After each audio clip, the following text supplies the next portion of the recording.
Hello বন্ধুরা, এখন আমরা আছি স্প্লানেডের গ্রিন লাইন মেট্রো স্টেশনের সামনে। এই মেট্রো স্টেশন আরেকটা নাম ইস্ট ওয়েস্ট মেট্রো স্টেশন। এই মেট্রো স্টেশনটি উদ্বোধন করেছিলেন প্রাইম মিনিস্টার নরেন্দ্র মোদী। এই মেট্রো স্টেশনের মেট্রো পরিষেবা দেওয়ার কাজ শুরু হয়েছে মার্চ 15, 2024-এ। Esplanade metro station Sealdah metro স্টেশনের সাথে কানেক্ট হওয়াতে অনেকই সুবিধা হয়েছে।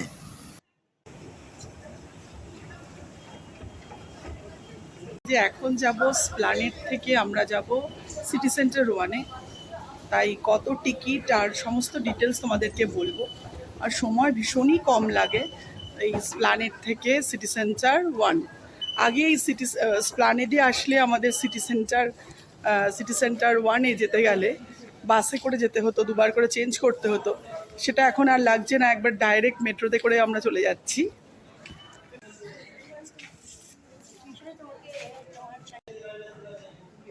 যে তোমাদের সুবিধার জন্য পুরো যে টিকিটের সমস্ত লিস্টটাই তুলে নিচ্ছি। শিয়ালদা স্টেশনের সাথে স্প্লানেড স্টেশন কানেক্ট হওয়াতে ভীষণ সুবিধা হয়েছে।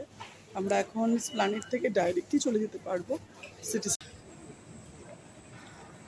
দেখো খুব সুন্দর দেখতে লাগছে এই স্প্লানেড মেট্রো স্টেশনটা।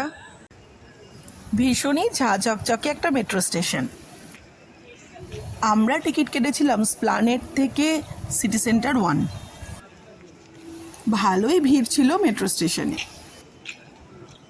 তোমরা যদি কেউ স্প্লানেড থেকে সেক্টর 5-এ আসতে চাও তাহলে ইজিলি আসতে পারো এই মেট্রো রেলের মাধ্যমে। তোমাদের যদি আমার এই ভিডিওটা ভালো লেগে থাকে তাহলে অবশ্যই সাবস্ক্রাইব করো আমার ইউটিউব চ্যানেল।